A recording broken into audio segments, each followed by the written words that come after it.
Sumainyo ang Panginoon. At sumayo rin. Ang mabuting balita ng Panginoon ayon kay San Lucas. Papuri sa iyo, Panginoon.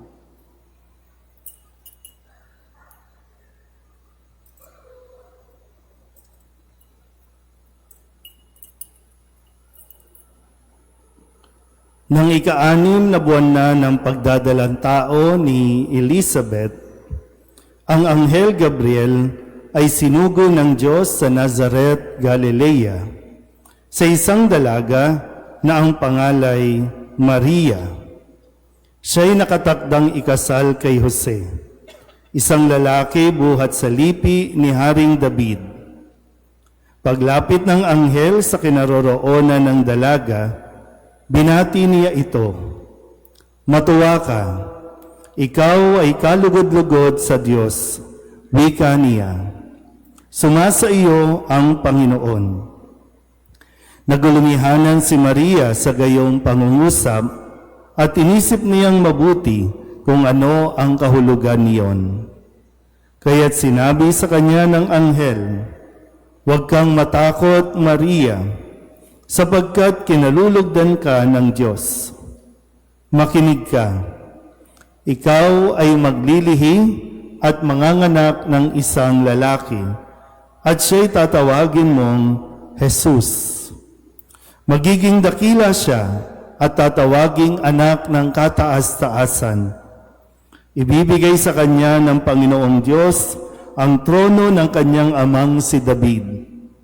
Maghahari siya sa angkan ni Jacob magpakailanman, at ang kanyang paghahari ay walang hanggan." "Paano mangyayari ito, gayong ako'y dalaga?" tanong ni Maria. Sumagot ang anghel, "Bababa sa iyo ang Espiritu Santo at lililiman ka ng kapangyarihan ng kataas-taasan. Kaya't banal ang ipanganganak mo at tatawaging anak ng Diyos. Natatandaan mo ang iyong kamag-anak na si Elizabeth? Alam ng lahat na siya'y baog, ngunit naglihi siya sa kabila ng kanyang katandaan. At ngayon, ika-6 na buwan na ng kanyang pagdadalang tao, sapagkat walang hindi mapangyayari ang Diyos." Sumagot si Maria, "Ako'y alipin ng Panginoon. Mangyari sa akin ang iyong sinabi." At nilisan siya ng anghel. Ang mabuting balita ng Panginoon. Pinupuri ka namin, Panginoong Hesus Kristo. Isang gandang gabi po sa inyong lahat. Palapakan natin ang Panginoon.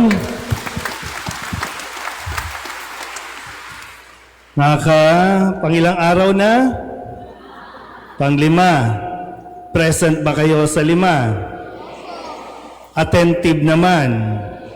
Kasi gaya nung sinabi natin sa simula, no?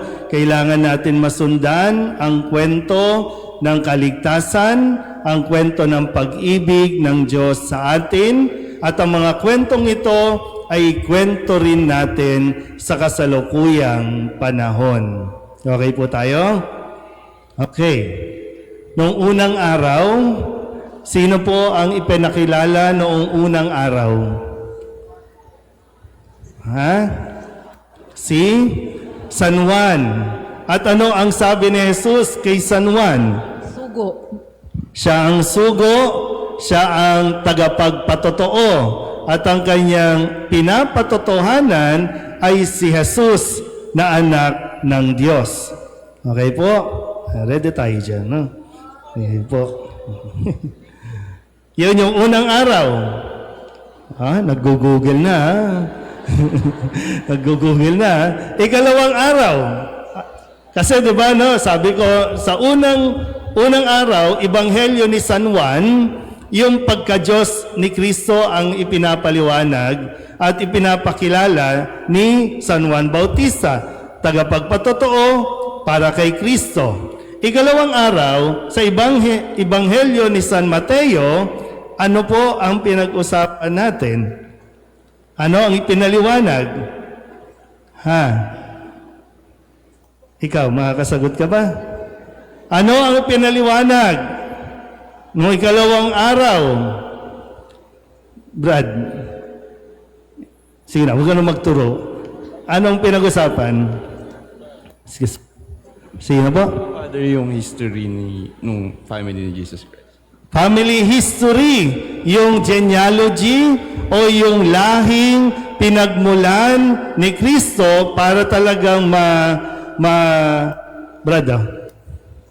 para talagang ma-establish natin yung pagkatao ni Kristo. Kasi si Kristo ay totoong Diyos at totoong tao. So sa ikalawang araw, may lahing pinag-ugatan, ay lahing pinanggalingan si Jesus. Kaya nga, doon sa huling bahagi, sinabi doon na si Jacob, na ama ni Jose, na asawa ni Maria, na anak o ina ni Jesus. Okay po tayo? Ikalawang araw po yun, no? Ikatlong araw, sa kabila, no? Sabi, saan kayo pupunta si Father, no? Pag di kayo nakasagot, kala nyo, worldwide tayo ngayon. Kala nyo. Ikatlong araw, susundan nyo lang yung kwento, ha? Ikatlong araw, sino ang kilala natin nung ikatlong araw? Sino? Si? Saint Joseph. Saint Joseph, tayo ka, Brad. Ano yung dinadrama-drama ni San Jose? Bakit nag-i-emote si San Jose noong ikatlong araw? Parang hindi niya matanggap na magbuntis si Virgin Mary. Di ba niya ginalaw? May chismis, buntis, no? So, nag-i-emote si San Jose dahil nakarating sa kanya yung balita na buntis si Maria, hindi pa naman niya ginagalaw si Maria. Kaya ang sabi doon, binalak niyang hiwalayan si Maria ng lihim. Yan. Nasusundan na po ba? Okay. So, kaya nagpakita ang anghel sa kanya at sinabi na huwag siyang matakot na pakasalan si Maria. Yan. Ngayon natin malalaman kung totoo yung chismis dito sa totoong kwento. Kaya huwag kayong judgmental, ha? May makita lang kayong buntis, sasabihin nyo na. Okay? Kagabi, ika-4 na araw, may ibang karakter na pinakilala. Ano ang kwento kagabi? Ate? Sige, tayo ka, ate. Dito. Kasi hindi aabot yung ating signal. Sige po. Kay Elizabeth po tsaka kay Zacarias. Ano ang kwento ng mag-asawa? Baog po si Elizabeth at matanda na po si Elizabeth at tas biniyayaan po sila ng anak. Yan. Biniyayaan ng anak si Zacarias, si Elizabeth. Yan. Yan. Galing pa pong Rome yung rosary na yan, ha? Kaya, wala na. Hanggang doon lang. Wala na. Cellphone na yung nandito. No? Okay po. So, nagpakita rin ang anghel kay Zacarias. Yan ay yung magulang ni Juan Bautista na ipinakilala nung unang araw. Kasi lahat may ginagampanan, may bahagi sa kaligtasang ginagawa ng Diyos para sa tao. Okay na tayo? Punta na tayo sa panlima. So ito na nga. At ito na si Maria. Ito na yung kwento. So na-verify na ni Jose, kaya magkasama na sila. Na-verify na ni Jose na hindi naman pala siya niloko ni Maria. Okay? Naipaliwanag naman kay Jose na ang kanyang ipinagbubuntis ay dahil sa Espiritu Santo. So ngayon, ito yung kabuuan ng kwento. Nagpakita ang anghel kay Maria at ito yung ipinahayag. Ito yung mabuting balita. Okay. Konting trivia. Alam niyo pa ba kung bakit kapag naririnig ninyo ang kalembang tuwing 6:00 ng umaga o 6:00 ng gabi, kung bakit tayo humihinto lahat? Ha? Orasyon yon, yung Angelus.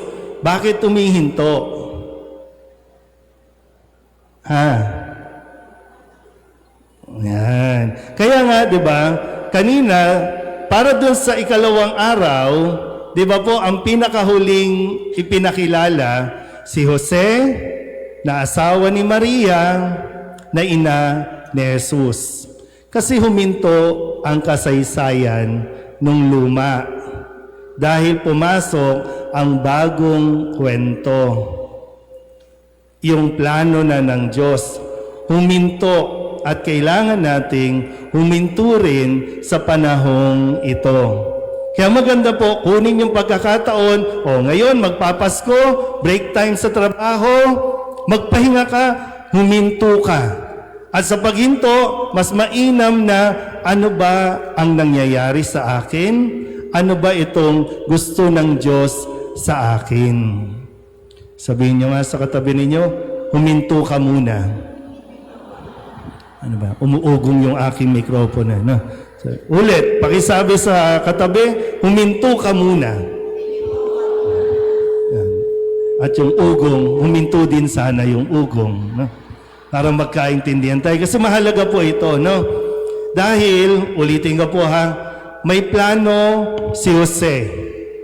Napakasalan si Maria. Pero biglang umugong yung microphone. Umuugong tayo. Okay. Di ba no? May plano si Jose, pakakasalan niya muna si Maria. Okay? Pero biglang, Jose, buntis si Maria. May plano si Maria, binanggit sa Ebanghelyo, siya ay nakatakda ng ikasal. Pero, yun na, mabubuntis. Paano na yung plano nilang dalawa? Yan. So, medyo madrama muna tayo, no? Yung love story nila. Paano to? Maghihiwalay na ba sila? Pero salamat kasi, huminto silang dalawa. Di ba si Jose? Huminto. Natulog nga eh. Paggising, sinunod niya ang anghel. Ngayon, si Maria, huminto din. Nakinig. Di ba? Maganda po, no? Makinig. Nakinig siya sa sinasabi ng anghel ng Panginoon. Hindi man niya naiintindihan, pero okay, may plano ako eh. May plano kami ni Jose. Ito yung ganito, itong ganyan, no? Pero sabi ng anghel, ito ang plano ng Diyos sa iyo. Tandaan niyo mabuti ha. Maganda ang plano mo, pero higit na maganda ang plano ng Diyos para sa iyo. Kung sakasakali lang na hanggang ngayon, mayroon ka pang regrets, mayroon ka pang mga panghihinayang, o kaya naman nalulungkot ka pa kasi bakit ngayon, bakit ganon? Hanggang ngayon, hindi pa nangyayari yung gusto kong mangyari sa buhay ko. Yung plano ko, bakit hanggang ngayon hindi pa rin? Kaya nga, nag-asawa na yung iba sa inyo, nagkapamilya na sa inyo. Di ba yung mga tatay, ang plano ninyo, magandang buhay para sa inyong pamilya, pero parang sa tingin ninyo, hindi pa nangyayari. At medyo nakakalungkot yan para sa iyo. Kaya kung saan-saan ka pumupunta, napapariwara, nagbibisyo, kung saan-saan. Yung iba sa inyo, may mga karir. Para bang, di ba, hanggang ngayon, ilang taon na akong empleyado, bakit ganito pa rin? Yan. Kasi magandang tanungin din, ito ba ang plano ng Diyos sa akin? O ito yung plano ko lang talaga? Kasi ang plano natin, nakafocus sa atin eh. Sa sarili lang natin eh. Sabihin nyo nga sa katabi ninyo, may magandang plano ang Diyos sa iyo. Kailangan mo lang sumunod, no? Umayon sa kung ano ang gusto ng Diyos. Mauunawaan natin yung pag huminto ka. Dati po, no? Para lang sa, hindi ko alam kung alam niyo na, no? Pero dati, ang plano ko talaga din, mag-asawa at the age of 25. Ang plano ko din dati, pangarap ko, mag-a-abroad ako. Alam niyo kung saan gusto ko? New Zealand. Yan. Kasi maganda. Maraming baka. Maraming gatas. Yun ang plano. Di ba, no? Pero sa kalaunan, may mga pangyayari na hindi maiwasan o hindi ko maintindihan paano nangyari, ganyan. Hanggang sa nakagraduate, nakapagtapos, no, nakapagtrabaho. Pero sabi ko, habang nasa trabaho naman ako, kumikita naman, pero sabi ko parang iba eh. No? Hanggang sa, okay, subukan natin. So, apply sa seminaryo, okay, nakapasok, yan na. Yan. Then, after 6 years, na-ordain ng pare. Ngayon, 13 years ng pare. Kung binabalikan ko, sabi ko, paano nga kaya kung nag-abroad na lang ako? No? Paano kaya yun? May pamilya na ba ako doon? Ganyan. Paano kaya? No? Pero ngayon, mas nare-realize ko na buti na lang, sinunod ko kung ano ang plano ng Diyos. Kasi sabi ko, siguro, paano kaya? Kung nag-abroad ako, kakayanin ko kayang suportahan yung mama kong may sakit ngayon. Kakayanin ko kayang bumili ng gamot, yung gastos ng pa-ospital. Di ba kapag may asawa na kayo, nahihirapan na kayong sumuporta at magbigay sa pamilya, di ba no? Tapos sabi ko, paano kaya kung nag-abroad ako, matutulungan ko kayang makapag-aral yung mga pamangking ko? Ilan na yun? 10 kami magkakapatid, di ba? No? Yung mga pamangking ko, yung mga kapatid ko, hindi naman ganun din kaganda ang buhay.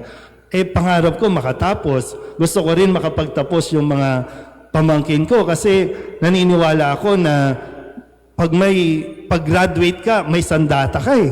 At yun yung talagang puspusan na tinututuan ko. Makapag-aral sila dahil nung ako nag-aaral ng college, ang hirap umanap kung sinong susuporta. Pero ngayon, parang may mga nakagraduate na, paano kaya kung sinunod ko yung sarili kong gusto lang? Di ba, no? Yung sarili ko lang, ano kayang mangyayari?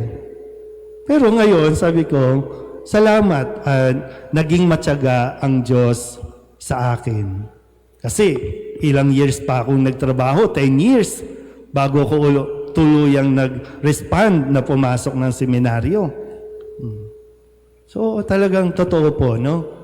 Maganda ang plano mo, pero mas maganda ang plano ng Diyos para sa iyo. Kung hindi mo man yan nakikita pa ngayon, isang araw, ipapakita yan ng Diyos sa iyo. Kaya nga, si Jose, si Maria, may plano si Maria na mag-asawa lang si Maria. Yun lang ang plano niya. Maging may bahay lang ni Jose. Pero, piriin nyo, si Maria naging ina ng lahat. Si Maria naging kasangkapan para maligtas ang tao. Pero, kala natin malaki na yung plano natin, pero mas malaki ang plano ng Diyos sa iyo. At masusurprise ka kapag nakita na yan at namulat mo na yan, namulat na yung mga mata. Kaya, relax lang, no? Huwag nang mabuhay sa bitterness, huwag ka nang mabuhay sa inggit na para bang, kung ginaya ko lang yung kaklase ko, sana ganito na rin. Pero, okay na yan, no? Sinabi na kasing mag-aral muna, di ba, no? O, yung aga mong bumiyang-yang, o, yan tuloy.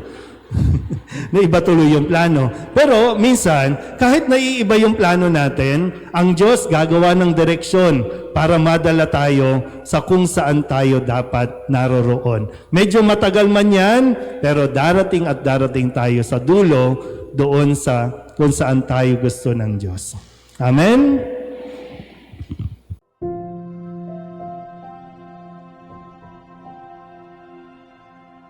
Thank you.